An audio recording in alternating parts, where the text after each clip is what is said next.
The timer shrieked. I pulled my oven mitts on, the familiar worn cotton scratching my wrists, and opened the door. A wave of cinnamon and baked apples washed over me, the only warmth in the house since Richard died. I lifted the heavy pie dish, its crust a perfect bubbled gold, and set it on the cooling rack. That's when my phone chimed on the counter. A new message. I tapped the screen, expecting a note from my neighbor, Hazel. Instead, a voice message from my son, Donovan, began to play, his voice filling my kitchen. God, I can't stand this useless old hag anymore. His voice crackled with irritation. She just sits in that museum of a house waiting to die. Clarissa, I swear, as soon as she takes her final nap, we are spending all her money in Paris. I've already got the hotel picked out. The pie dish slipped. I grabbed it, the edge of the hot ceramic searing my palm through the thin mitt. I barely felt it. My blood had turned to ice. He'd sent it to me. The message, clearly meant for his wife, Clarissa, had come directly to me.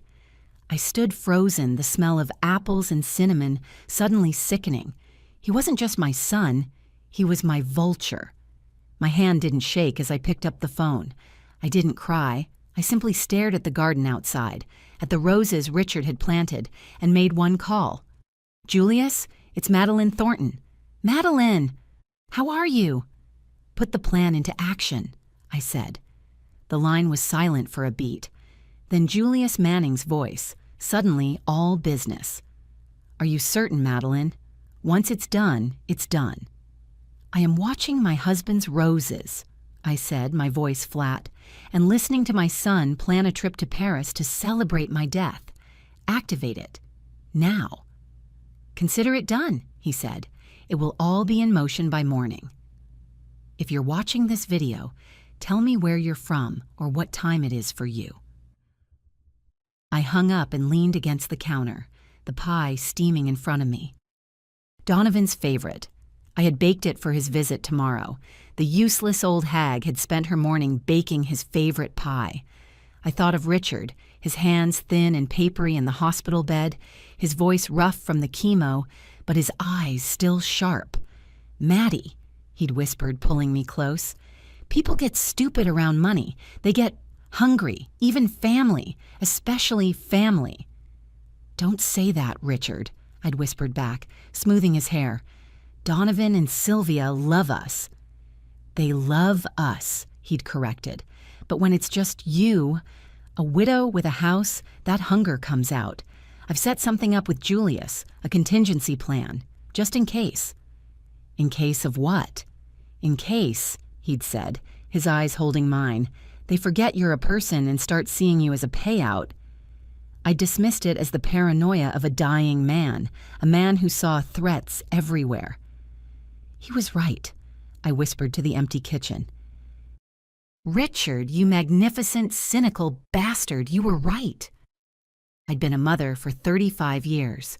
Now I was something else, a target. My call with Julius Manning had been brief, but it set gears in motion that had been dormant for 3 years. Richard and Julius had been friends since college, and their trust was absolute. My trust in Julius was, by extension, the same. The plan wasn't just a simple change to a document. It was a fortress. Richard had designed it. A series of trusts, legal triggers, and financial firewalls that were set to activate on a single word from me. "It's time to activate the plan." That was the code phrase. Julius had confirmed. By morning, the locks would be in place, the assets would be shielded, the trap would be set.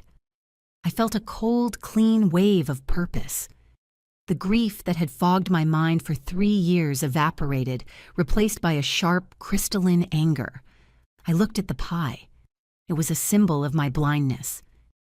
The loving, doting mother, humming in her kitchen, baking for the son who was waiting for her to take a final nap. That woman was gone. She died the moment I heard Donovan's voice. My phone buzzed again, vibrating against the granite countertop. A text message this time. It was from Clarissa. "Maddie, We are so looking forward to tomorrow. Donovan is practically dreaming about your famous pie. See you around 10. Kisses." I stared at the message. The sheer casual audacity of it. They were a team. He was the voice. She was the audience. They were planning their Parisian getaway, and my pie was just a charming little stop on the way to the airport. "Oh, sweetheart," I said to the phone, "neither of you has any idea what's coming." I picked up the pie. It was still warm. I walked to the back door, opened it, and hurled the entire dish into the compost bin at the edge of the garden. The ceramic dish shattered on impact. I didn't need it for tomorrow. Tomorrow was not about pie. I walked back inside, rubbing my seared palm. I should have seen it. The signs had been there for months, but I had been too lost in my grief to connect them. It started right after the funeral. Donovan, his arm around my shoulder, his voice thick with fake sympathy. "Mom, this house is just so big for one person. All these stairs. You need to be thinking about your future." Then came the visits. They felt less like family gatherings and more like inspections. I remembered Clarissa walking through the living room, running her fingers along Richard's mahogany desk. "These antiques are just incredible, Maddie. True heirloom quality. We should have them appraised for insurance, just to be safe." Then Donovan tapping a wall in the den. "Good bones, Mom. Really good bones. The property values in this neighborhood are skyrocketing. You're sitting on a gold mine." Last month, they'd brought the brochures. Glossy, cheerful pamphlets for places with names like Sunset Manor and Golden Years Estates. "Look, Mom, they have a water aerobics class," Donovan had said, pointing to a picture of smiling seniors. "You wouldn't have to worry about a thing. They handle meals, cleaning, everything." "You could finally relax," Clarissa had chimed in. Relax. Like a show horse being put out to pasture. They weren't worried about my relaxation. They were worried about my assets. They were trying to liquidate me. My phone rang. This time, it was my daughter, Sylvia. "Hi, Mom, just checking in." Her voice. It had the same hollow, practiced concern as Donovan's. A script. They were all working from a script. "I'm fine, Sylvia. Just baking." I'd thrown the pie out, but the lie came easily. "Oh, that's nice. Listen, I was talking to Donovan yesterday." "Were you?" I kept my voice light. "What about?" A pause. "Oh, just worrying about you. He said he's coming over tomorrow. We were just saying, it's a lot, that big house, all by yourself. The upkeep, the loneliness." There it was, the tag team. "Sylvia, can I ask you something directly?" "Of course, Mom. Anything." "Have you and Donovan been discussing my living situation?" The silence on the other end was deafening. It stretched for 3 full seconds. "We're just concerned, Mom," she finally said, her voice careful. "We want you to be safe and comfortable. We think it might be time to explore other options, places where you could have help if you need it, but still have your independence." Independence? The word they used when they meant a cage. "I see," I said. "And I suppose you and Donovan have some suggestions for these options?" "Well," she said, her voice brightening, "we found some really lovely communities." "Thank you for your concern, Sylvia," I interrupted. "But I'm perfectly fine. In fact, I have to go." "My timer is going off." I hung up before she could reply. Both of them, my son, my daughter, circling. I looked at the clock, 9 p.m. Donovan and Clarissa were due in 13 hours.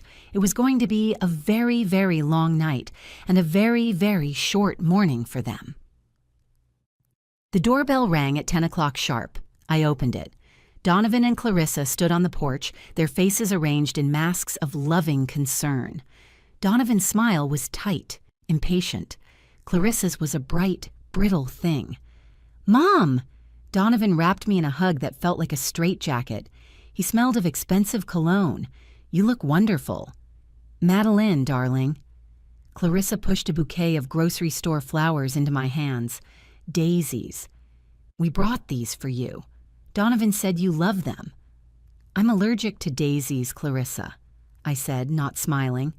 I have been for 20 years, but it's the thought that counts, I suppose. Her smile flickered just for a second. Oh, goodness, I must have forgotten. Come in, I said, stepping aside. I've got coffee ready. I watched them as they settled in the living room. Their eyes. They weren't looking at me. They were looking at things. Clarissa's gaze lingered on my grandmother's china cabinet. Donovan was studying the Persian rug Richard and I had bought in Istanbul. They were cataloging, appraising. Where's that amazing pie smell? Donovan asked, rubbing his hands together. Oh, I'm afraid I burned it, I said, pouring coffee with a steady hand. It was a total loss. Such a shame. Donovan's disappointment was so naked, so childish, it was almost funny. His visit was already off script. We talked about the weather. We talked about the neighbors. Then Donovan leaned forward, placing his coffee cup on the coaster with deliberate care. So, Mom, Clarissa and I were talking, and we've been doing some serious thinking about your situation here. My situation? I asked, sipping my coffee. You know, he said, gesturing around the room, all this, it's too much for one person. The maintenance, the taxes, the loneliness, we're worried sick about you. I'm managing just fine, Donovan. For now, Clarissa jumped in, her voice dripping with sympathy. But Maddie, we have to be realistic. You're not getting any younger. What happens if you fall? What happens if you get sick? We can't always be here in 5 minutes. So you'd rather I just be somewhere else permanently? Donovan frowned, annoyed. That's not what we're saying. We're talking about proactive planning, about luxury, about enjoying your retirement. He reached for his briefcase and pulled out a new set of brochures. These were even glossier than the last ones. Heavy cardstock, pictures of golf courses and pristine dining rooms. Millbrook Estates, Donovan said, spreading the largest pamphlet across my coffee table. It looked like a resort. It's top of the line. Gated community, 24-hour medical staff, 3 restaurants, a spa. They handle everything. This looks expensive, I said, tapping the photo. It is, Clarissa said, her eyes gleaming. It's the best, and you deserve the best. And how exactly am I supposed to afford the best? Donovan leaned back, smiling like a shark that had just cornered a seal. Well, that's the beautiful part. We had a realtor run some preliminary numbers on this house. Mom, do you know what this place is worth in the current market? He named a figure that made my eyebrows rise. You sell this house, Clarissa said, her voice barely a whisper, and the proceeds would cover your spot at Millbrook for years, decades even. You'd be set for life, completely worry-free. Ah, I said, nodding. There it is. Sell the house. And what happens to the money left over from the sale when I die? I asked. Another quick glance between them. The air in the room went tight. Well, Donovan said carefully, whatever's left in your estate would go to your beneficiaries, as outlined in your will. I see. And you've both read my will? Not read it exactly, Donovan stammered, but we know the basics. Sylvia and I inherit everything, 50-50, right? That's what you and Dad always told us. I set down my coffee cup. The small click of porcelain on wood echoed in the quiet room. Actually, I said, looking him dead in the eye, that's changed. The temperature in the room dropped 20 degrees. Clarissa's hand, which had been reaching for her coffee, froze in midair. Changed? Donovan's voice was sharp. What do you mean, changed? I mean, I've updated my will, I said calmly. Several times, actually, since your father died. It's prudent estate management. Donovan's jaw tightened. The mask of the loving son was gone, replaced by the face of an angry, spoiled man. Mom, you shouldn't be making major financial decisions without talking to us. We're your family. We could have helped you understand the implications. Oh, I understand the implications perfectly, I said. My phone rang, a loud, cheerful ringtone that sliced through the tension. I looked at the caller ID, Julius Manning. Right on schedule. "Excuse me," I said to my stunned children. I answered the call and pressed the speakerphone button. Madeline Thornton speaking. "Good morning, Madeline. This is Julius Manning." His voice boomed, crisp and professional. "I'm calling to confirm that, as per our conversation last night, all documents related to the Richard and Madeline Thornton Trust have been executed and filed. The new provisions are legally binding and in full effect as of 9:00 a.m. this morning." I watched Donovan's face. The color was draining from it. "Thank you so much, Julius," I said, my voice full of warmth. "I'm so relieved we were able to implement my late husband's protection plan. It gives me such peace of mind. That's what we're here for, Madeline. You have a good day." "You too, Julius. Goodbye." I ended the call and placed the phone back on the table. The silence in the room was absolute. "Protection plan?" Donovan's voice was a strained whisper. "What protection plan?" I smiled, settling back into my armchair. The kind that activates when someone tries to take advantage of a vulnerable widow. The kind that protects me from people like you. "What are you talking about?" Clarissa's voice was high and thin. "We're just trying to help you." "Are you?" I picked up my phone again. "Is that what you were doing yesterday?" "Helping?" I found the voice message. I turned the volume all the way up, and I hit play. "God, I can't stand this useless old hag anymore." Donovan's own voice filled the living room, bouncing off the walls, the furniture, the antiques he'd been appraising. Clarissa's gasp was audible. She put her hands over her mouth, her eyes wide with terror, staring at her husband. "As soon as she takes her final nap, we are spending all her money in Paris. I've already got the hotel picked out." When the message ended, the silence that followed was heavy and toxic. The grandfather clock in the hallway ticked, each sound like a hammer blow. Donovan just sat there, white as a sheet, his mouth opening and closing silently. "Mom," Donovan finally managed, his voice hoarse. "Mom, I can explain." "Can you?" I leaned forward, my voice still pleasant. "Because I am fascinated. Please, Donovan, explain to me how you discuss my death as an inconvenience that's taking too long. Explain the useless old hag part. I'm particularly interested in that." "It's not what it sounds like," he said, his voice rising in panic. I was frustrated, stressed. We've been so worried about you, about your finances, about you being alone. It came out wrong." Clarissa found her voice nodding frantically. "Completely out of context, Madeline. He's been under so much pressure. He's been worried sick about your well-being." "My well-being," I repeated, letting the words hang in the air. "You're worried about my well-being, but you're planning the party for my funeral."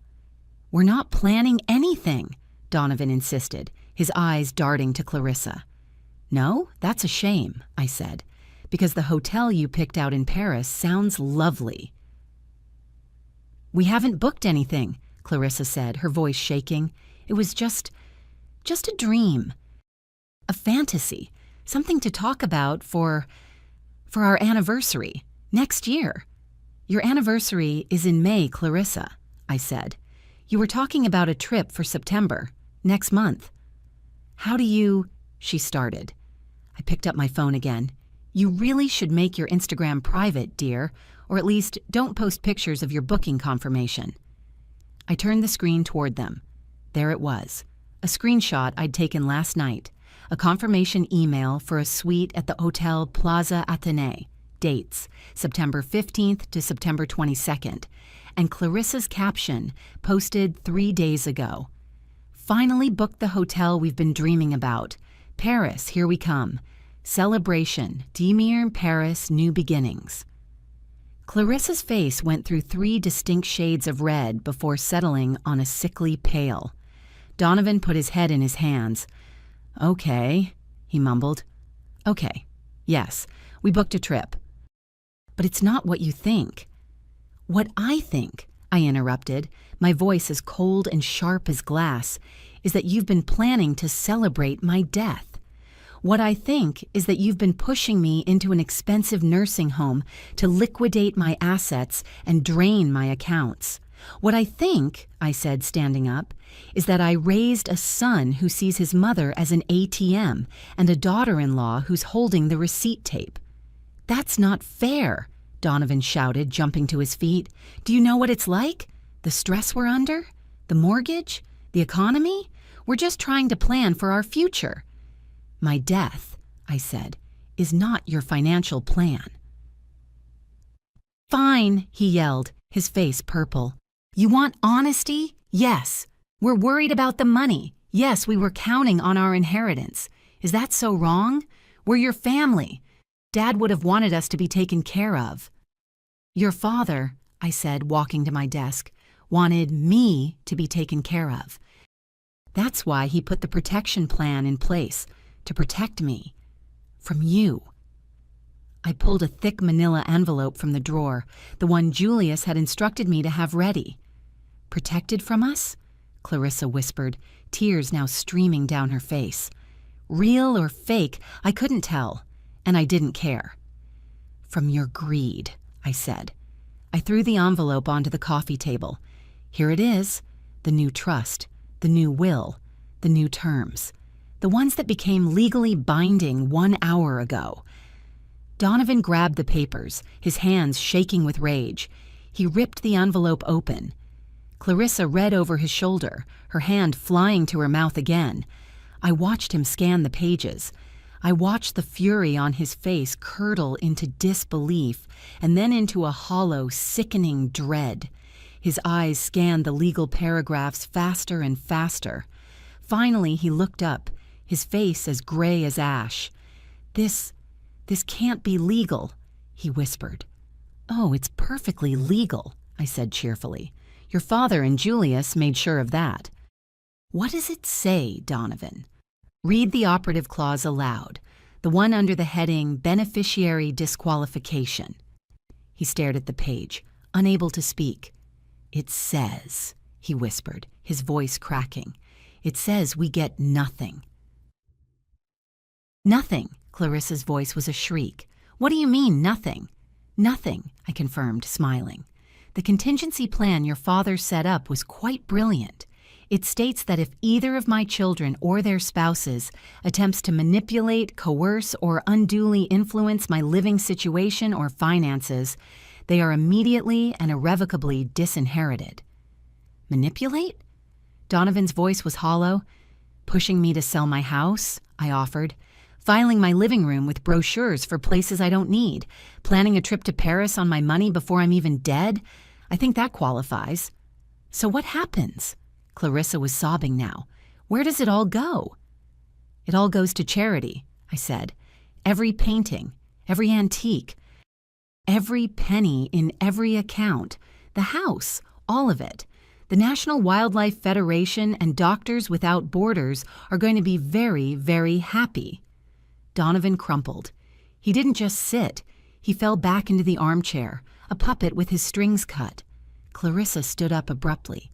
This is insane. You're insane. We're leaving. That is the best idea you've had all day, I said. I walked to the front door and opened it wide. Get out. Donovan staggered to his feet and walked past me, his eyes dead. Clarissa followed, her face a mask of ugly, tear-streaked rage.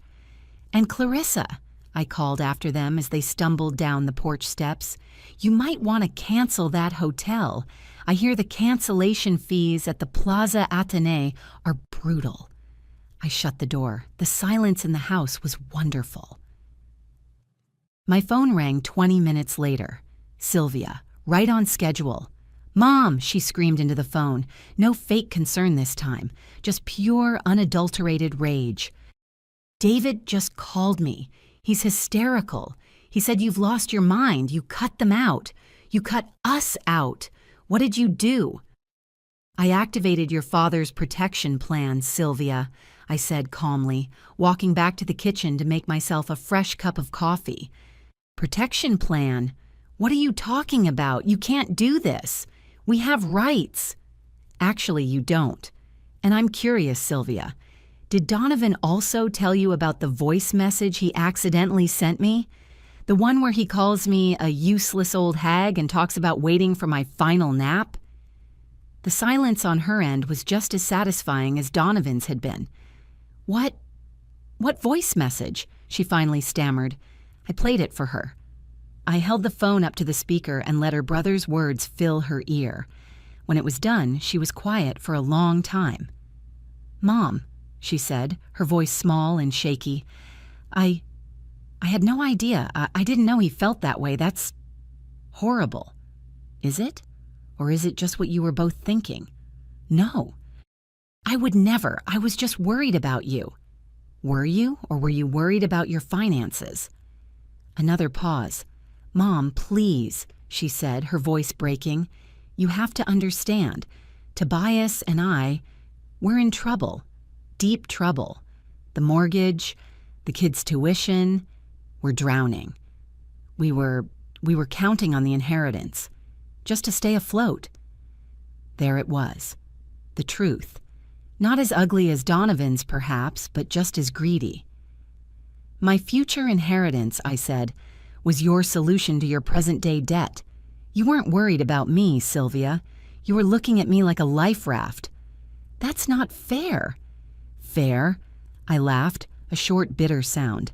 Fair would have been my children loving me, not for my bank account. Fair would have been a single honest conversation in the last 3 years. "So what now?" she whispered. "Is it true? Are we out?" "The will is final, Sylvia. The trust is locked. The plan is in effect.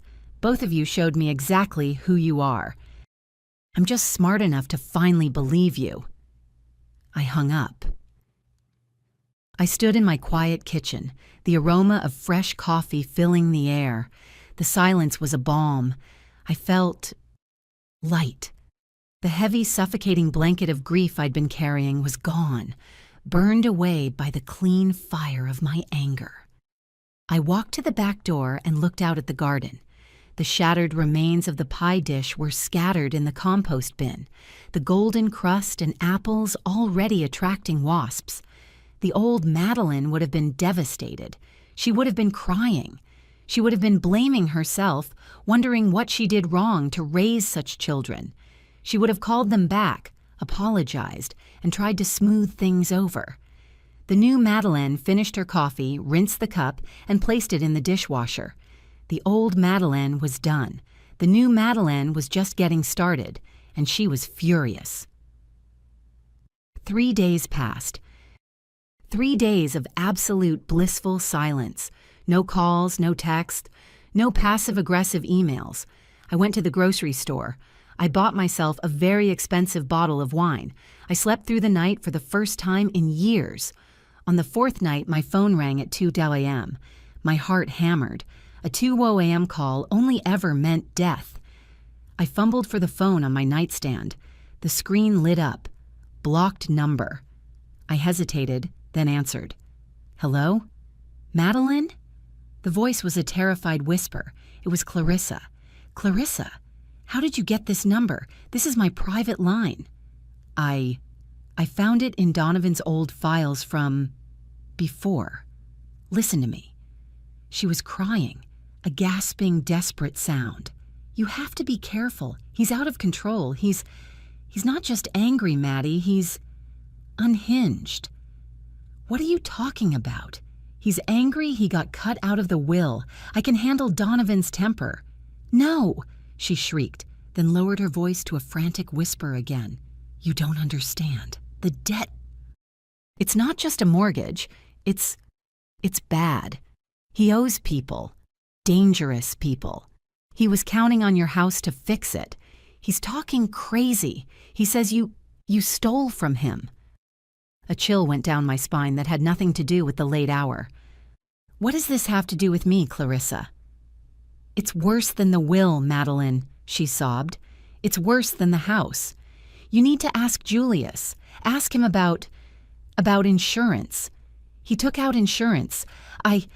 I have to go. He's coming. The line went dead. I sat bolt upright in my dark bedroom, the phone clutched in my hand. Insurance. He took out insurance. My son, who was waiting for me to take my final nap, had taken out an insurance policy on me. I didn't sleep. I sat in Richard's armchair, watching the sun come up, the phone in my lap. At 8:01 a.m., I called Julius Manning. "Julius, it's Madeline. I need to see you. Now." "What's wrong? You sound terrible." "Clarissa called me last night." "From a blocked number. She was terrified. She said Donovan is in deep financial trouble, and she told me to ask you about insurance."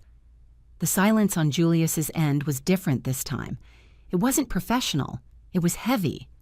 "Madeline," he said, his voice grim, "can you be at my office in 30 minutes? There are some things we need to discuss, things Richard put in place, confidential provisions." His tone scared me more than Clarissa's frantic whisper. "I'm on my way." His office was on the second floor of a restored Victorian downtown. I'd been there dozens of times, but the walk up the stairs felt different. Each step was a lead weight. Julius met me at the door to his office and closed it firmly behind me. On his desk was a thick burgundy-colored file. It was labeled Thornton R&M, Confidential Provisions, Eyes Only. "Madeline, before we begin," he said, sitting behind his desk, "I need you to know that everything I'm about to show you was Richard's idea." He made me promise not to reveal any of this unless specific triggers were met. What triggers? Evidence of fraud, coercion, or potential harm. Your call this morning, combined with Clarissa's warning, meets that threshold. My mouth was dry. "What did Richard do, Julius?" "Richard, he wasn't just cynical, Maddie. He was suspicious. He loved your children, but he wasn't blind. 6 months before he died, he hired a private investigator." I felt the blood drain from my face. "He what?" "He hired a man named Dominic Reynolds, ex-FBI. The best. He wanted to understand Donovan's and Sylvia's true financial situations. He was worried about Donovan's spending and Sylvia's entitlement." Julius opened the file. It was full of documents, bank statements, credit card reports. "Donovan and Clarissa aren't just struggling, Maddie. They're drowning. They've refinanced their house twice. They have over $200,000 in high-interest consumer debt, not including the mortgage. Reynolds found evidence of massive gambling losses on Donovan's part." I stared at the numbers, my head spinning. How did we not know? They're very good at keeping up appearances, and you were busy with Richard. Sylvia and her husband Tobias are almost as bad. That kitchen renovation, all on a high-interest line of credit. They're leveraged to the hilt. So their concern was desperation. They need your inheritance, Madeline. They need it like a drug addict needs a fix. Without it, both families face certain bankruptcy. He paused, then pulled out another document. Which brings us to the insurance. Reynolds suspected. Donovan had taken out a policy, but he couldn't get hard proof without crossing a legal line. It was just a strong suspicion, until Clarissa's call. Then Julius slid one more folder across the desk, a simple blue bank folder. "There's one more thing.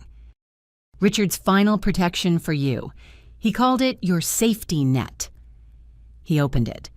It was a bank statement from Founders National Bank, an account I had never heard of, in my name.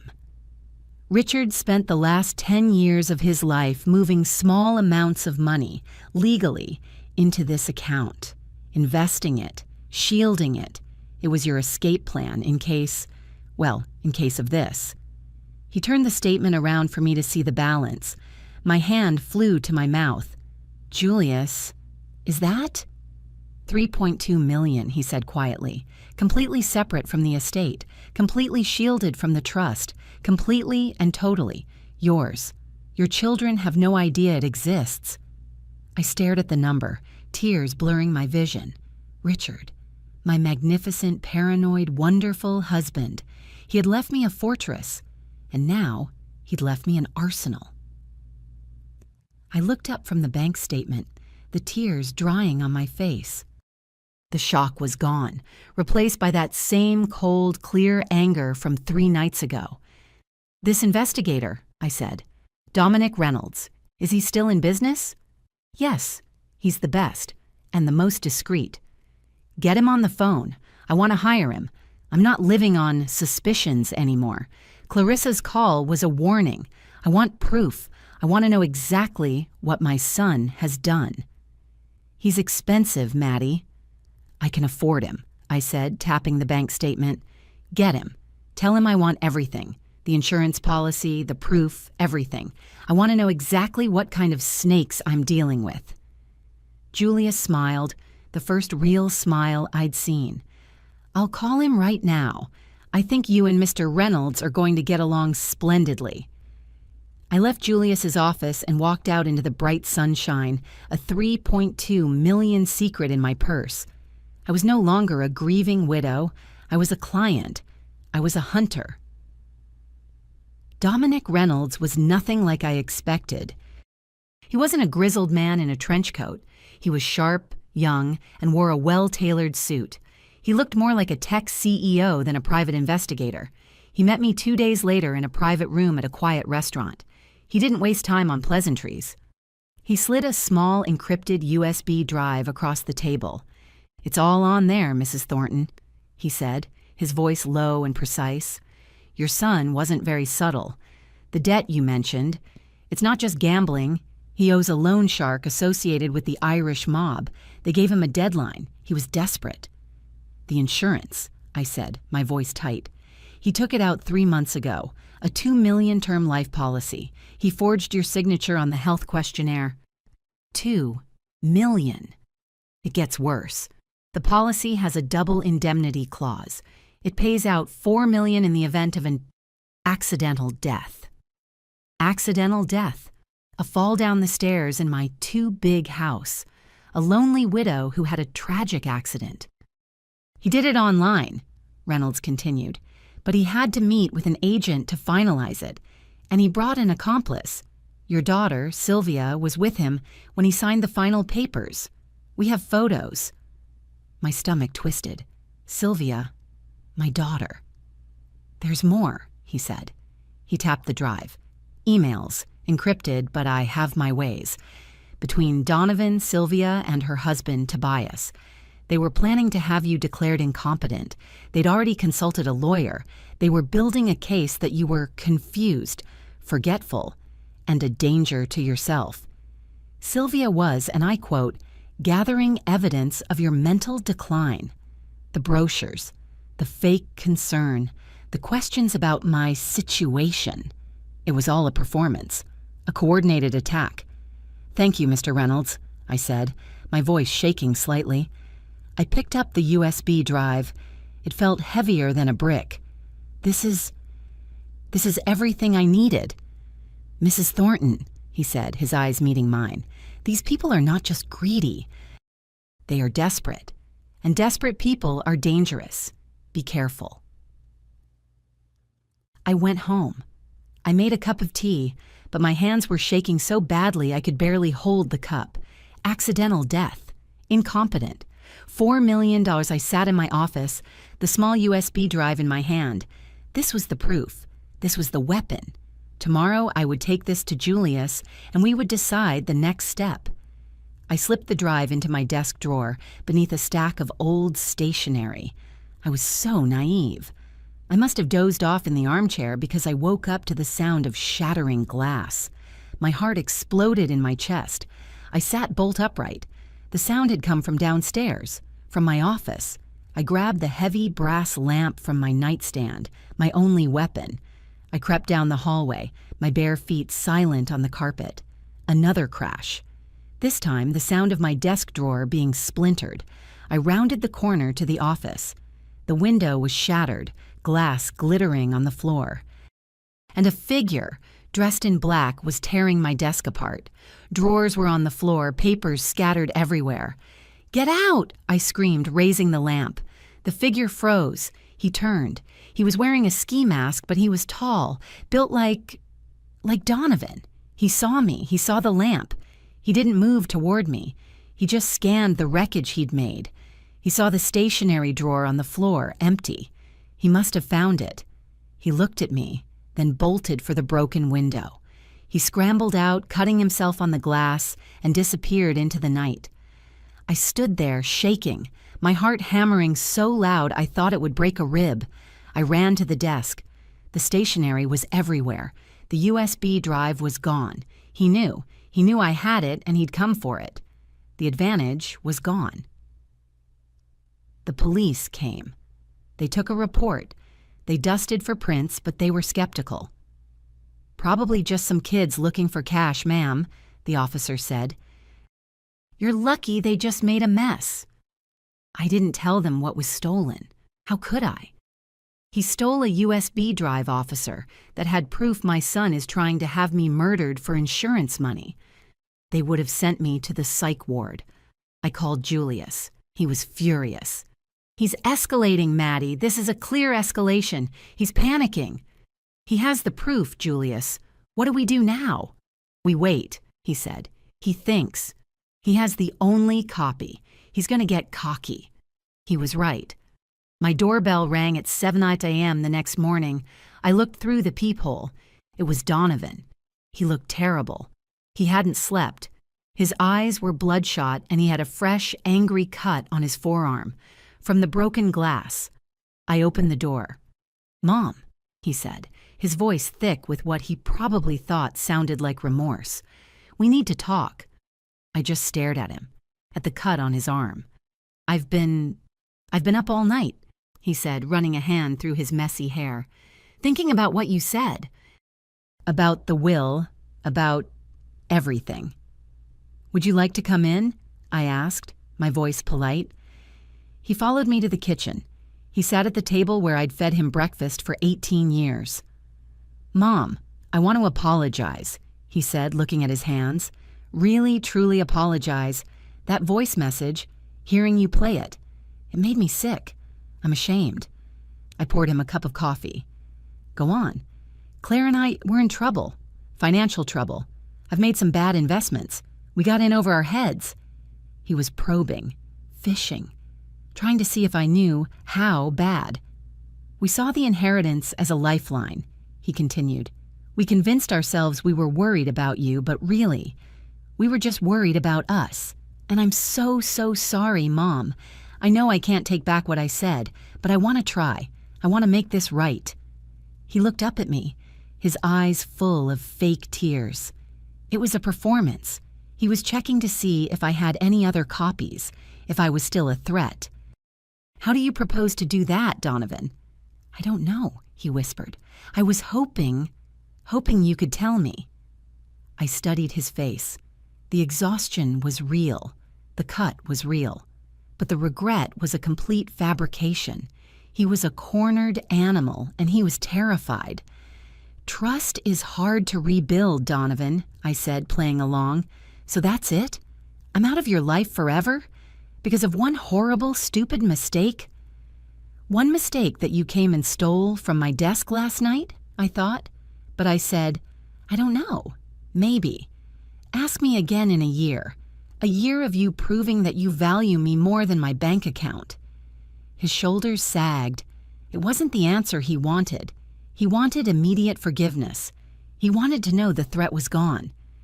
"A year," he repeated. "Okay, Mom, okay, I can do that." He left, and I knew with absolute certainty that he didn't believe me, and he was going to try something else. 2 days later, Sylvia showed up. No angry phone call this time. She came to the door with a bright smile and a casserole dish. "Hi, Mom, I brought your favorite tuna noodle. I know you're upset, but I wanted to see you." It hadn't been my favorite since 1987, but I let her in. Her performance was better than Donovan's, more practiced. She bustled around my kitchen, putting the casserole in the oven, chattering about the kids, about the weather. Finally, we sat at the table. "Mom," she said, her face a perfect mask of loving concern.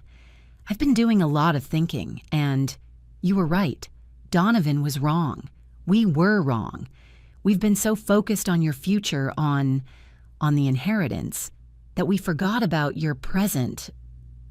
I sipped my coffee. Did you? Yes. And I think you should spend your money. I nearly choked. I'm sorry? Your money, she said, her eyes bright. It's your money. You should be enjoying it. You and Dad, you always wanted to travel. You should go. Go to Ireland. Go to Italy. Take those cooking classes you always talked about. Live your life.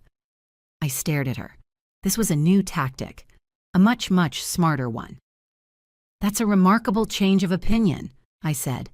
Last time we spoke, you were worried about my fixed income. I was wrong, she insisted. I was looking at it like a balance sheet, not a life.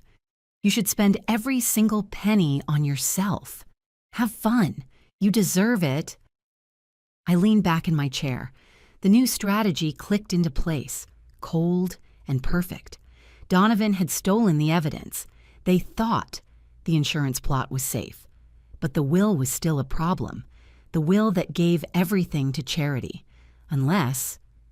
I see, I said slowly. You're not worried about the will anymore, are you, Sylvia? Her smile flickered. Because if I spend all the money, I continued, if I blow through my savings on travel and classes, then when I die, there's nothing left. The will becomes irrelevant. There's nothing to go to charity. And you and Donovan, as my next of kin, can swoop in, take the house, and sell off the antiques. And there's nothing anyone can do about it. Sylvia's fork clattered onto her plate. She just stared at me. That's the new plan, isn't it? Encourage Mom to spend herself into the ground so we can pick the bones clean. My daughter looked at me, and for a second, I saw something new in her eyes. Not greed, not panic, respect. You're scarier than I gave you credit for, Mom, she said quietly. And you, I said, are more pathetic than I ever imagined. Get your casserole out of my oven and get out of my house. I was running out of options. They had the evidence. They had a new, smarter plan, and they were united against me. I called Dominic Reynolds. They're pivoting, I said, explaining Sylvia's new spend-it-all strategy. It's clever, he admitted, and hard to fight legally, but they're still panicking. The break-in proves that. They're sloppy. Let me keep digging. They made a mistake. They always make a mistake. 2 days later, I got a text from a new unknown number, a burner phone. Crowded cafe, corner booth, noon, come alone. It had to be Clarissa. The cafe was packed with the lunch crowd. I spotted her in the back booth, huddled over a coffee cup, wearing sunglasses indoors. She was shaking. Clarissa, I said, sliding into the booth. You came, she whispered, not looking at me. You're terrified. He's talking to Tobias, Sylvia's husband, all the time in hushed voices. They're locked in the den. They're looking at maps, travel websites. What? I told Donovan, she whispered, her voice cracking. I told him you knew things. I just wanted to scare him, to make him stop. I told him you'd hired someone. You told him about the drive? I didn't know it was a drive. I just said you had proof, and he went insane. He and Tobias, they did the break-in. They have the drive. They watched it. She was crying into her coffee now. And they laughed, Maddie. They watched the proof of what they did, and they laughed. Donovan said, see, she's got nothing. Just an illegal recording and some screenshots. It's useless. But they were still worried about the will, I said, connecting the dots. So they sent Sylvia. And now, she looked up, her eyes wide with terror behind the sunglasses. Now they're escalating. Sylvia's plan is too slow. Donovan's loan shark.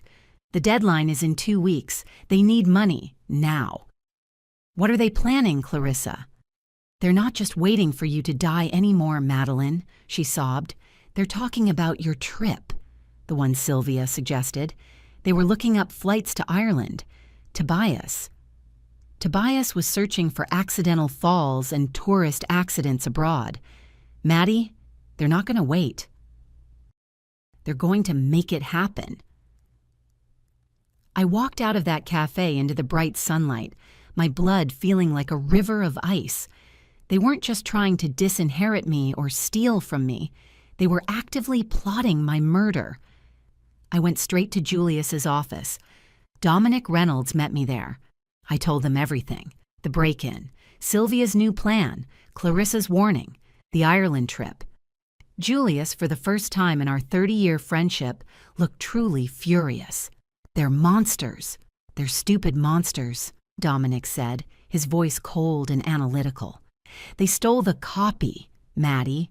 They didn't steal the originals. They didn't steal the insurance company's servers, or the phone company's records, or the lawyer's files they consulted about your incompetence." "But we can't get those," I said. "Not without proof." "They think we can't," Julius said, a slow, dangerous smile spreading across his face. "But they just gave us the keys, the break-in. That's a criminal act, and Clarissa is a terrified, cooperating witness.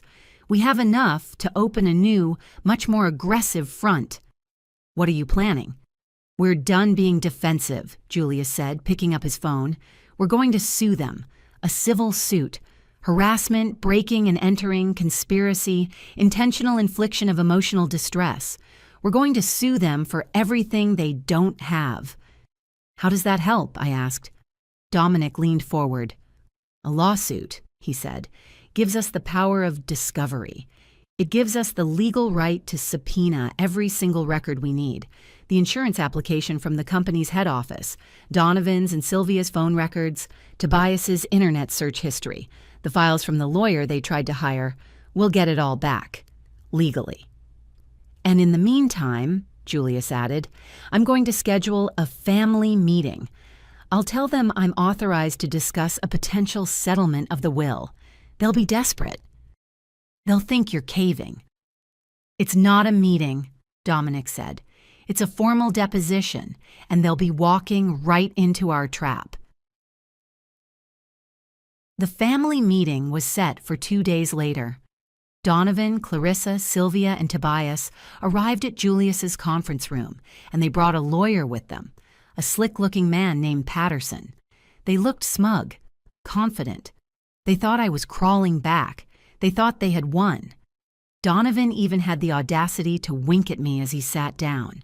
Clarissa, I noted, sat as far away from him as possible, her face pale.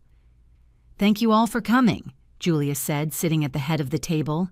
A court stenographer sat in the corner, her fingers poised. "Let's get on with this, Manning," Patterson said, adjusting his tie. "My clients are here to discuss Mrs. Thornton's generous offer to reconsider the terms of the unfortunate disinheritance."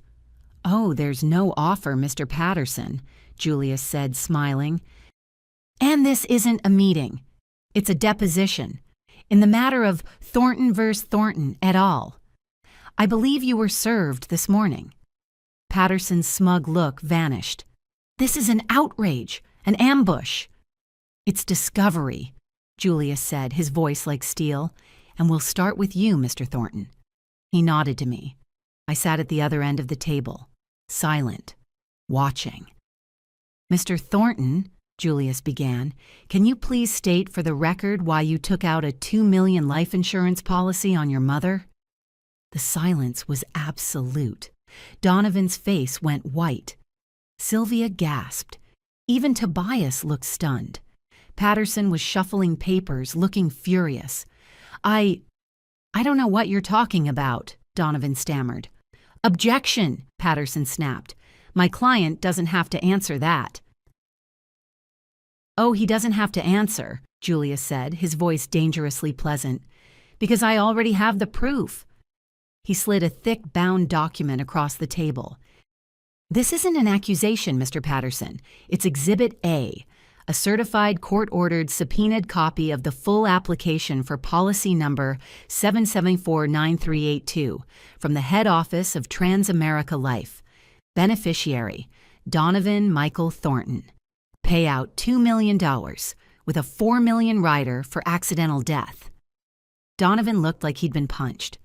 And, Julius continued, sliding a second, even thicker binder across the table, here's Exhibit B, the subpoenaed phone records and text messages from your clients for the past 6 months, including all communications with a Dr. Evelyn Reed, your mother's physician, where your client, Ms. Sylvia, repeatedly claimed her mother was confused, forgetful, and incompetent.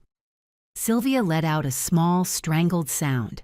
And finally, Julius said, Exhibit C, the complete file from the law offices of Abernathy and Line, outlining their consultations with Mr. Thornton and Ms. Sylvia regarding a petition to have Mrs. Thornton declared legally incompetent and to seize power of attorney. He leaned back in his chair. The USB drive you stole, Mr. Thornton, was just a copy, a shadow.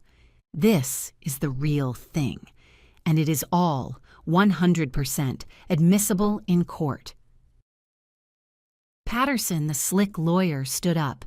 He looked at Donovan, then at Sylvia. His face was pale with rage. You didn't tell me about any of this. You told me this was a simple inheritance dispute. It was, Donovan stammered. I'm out, Patterson said, snapping his briefcase shut. You are on your own. Do not contact my office again. He stormed out of the room. The four of them were left alone, staring at the binders of evidence. Sylvia was the first to break. She turned to Donovan. You idiot, she shrieked. An insurance policy? You told me it was a formality. You didn't tell me it was for $2 million. You were there, Donovan roared back. You signed as a witness, you stupid cow. You knew. I thought it was for funeral expenses. You don't need $2 million for a funeral, I said, speaking for the first time. My voice cut through their screaming like a knife. Tobias, the silent, calculating husband, just stared at the binders. He wasn't yelling. He was calculating. He was seeing his future, bankruptcy, lawsuits, prison, unspooling in front of him. Clarissa just sat there weeping silently. Then she stood up. He made me, she whispered, pointing at Donovan. He made me. He said if I didn't, he said he would. He would. He's a monster. Donovan lunged at her, but Julius was on his feet in an instant. Don't even think about it, son. Sit down, all of you, I commanded. They froze. They looked at me.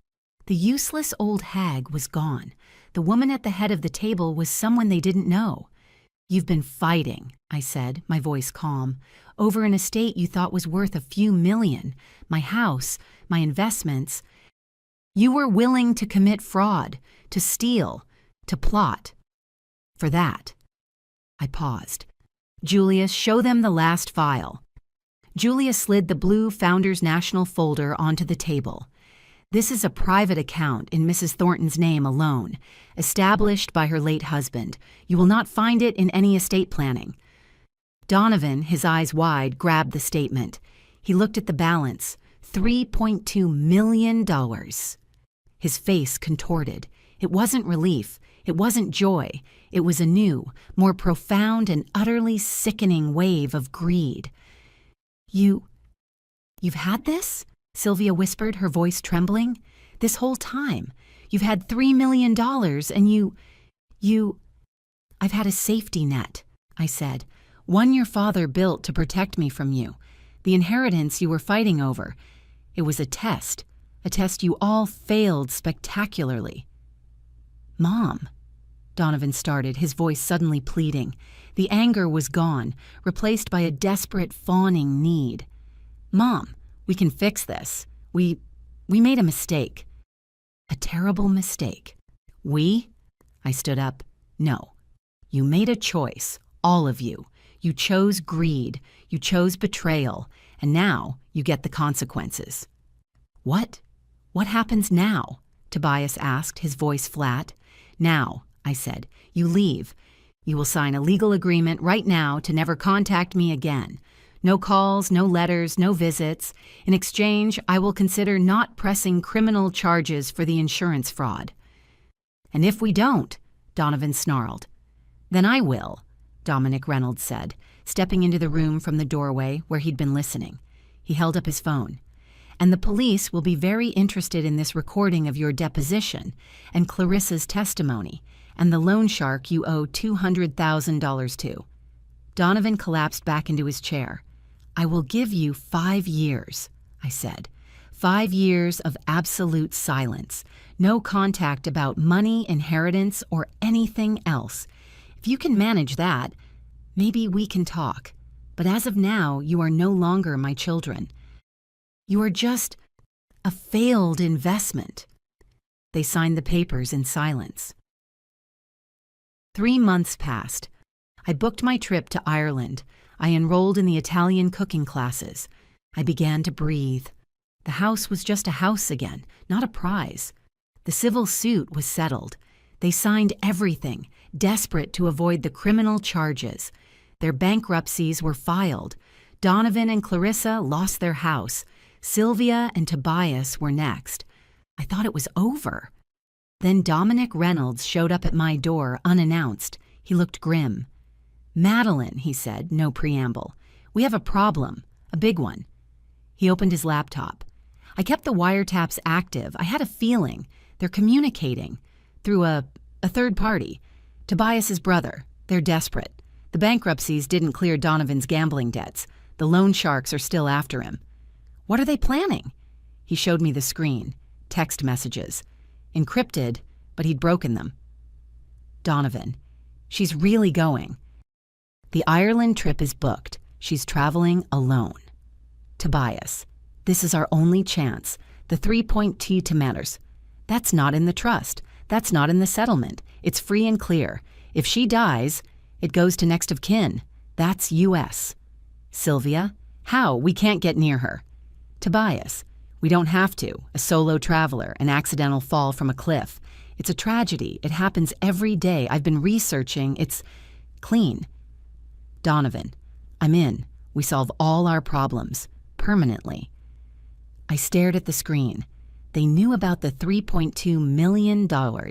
And now it wasn't just about getting the money. It was about all the money. And they were willing to murder me for it. They're not just plotting, Maddie, Dominic said, his voice low. They're planning. Tobias has booked a flight to Dublin.